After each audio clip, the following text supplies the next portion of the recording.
Estes são cupins do gênero Macrotermes, que vivem na Ásia e na África. Pode parecer estranho, mas os parentes mais próximos dos cupins são as baratas. Porém, tirando um parentesco evolutivo, eles são muito mais parecidos em ecologia e comportamento com abelhas e formigas. Como elas, cupins são animais eusociais, ou seja, evoluíram uma estrutura social complexa, com soldados e trabalhadores especializados, e possuem uma rainha que é a mãe de todos os membros da colônia.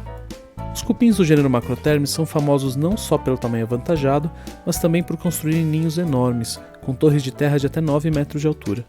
Nestes ninhos, eles cultivam fungos para se alimentar, de modo parecido aos das formigas cortadeiras. As torres de cupim são internamente muito complexas, atravessadas por uma rede de túneis, passagens e chaminés. Por muito tempo, se acreditou que essa rede permitia que a colônia mantivesse a temperatura constante, em um valor ideal para os fungos crescerem.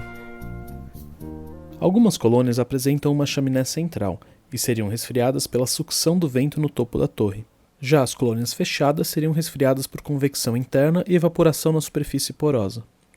Baseado nessa teoria de controle de temperatura dos cupinzeiros, o arquiteto Mickey Pierce inaugurou em 1996 o Eastgate Center em Zimbábue. A ideia era criar uma construção com resfriamento natural, adaptada às condições tropicais e baseada nas adaptações da natureza local.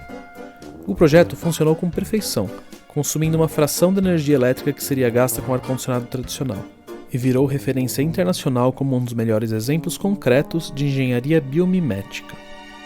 Porém, se observarmos com cuidado, o resfriamento desses prédios não é realmente passivo.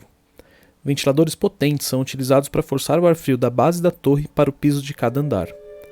Cupins não têm ventiladores, então como é possível que façam um controle de temperatura tão preciso?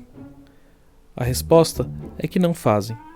De acordo com os pesquisadores J. Scott Turner e Rupert Soar, a temperatura dos ninhos de Macrotermes na realidade flutua seguindo de perto a temperatura do solo. A variação é muito menor do que a variação de temperatura do ar livre, porque o solo é um reservatório térmico estabilizante. Não é à toa que o ninho central do cupinzeiro é subterrâneo. Os pesquisadores propõem que a colônia de cupins funciona de forma análoga a um pulmão humano, no que diz respeito às trocas gasosas. No pulmão, o movimento muscular cria um grande fluxo de ar forçado nas vias respiratórias superiores, mas nos alvéolos esse movimento tidal é quase inexistente, predominando a troca gasosa por difusão.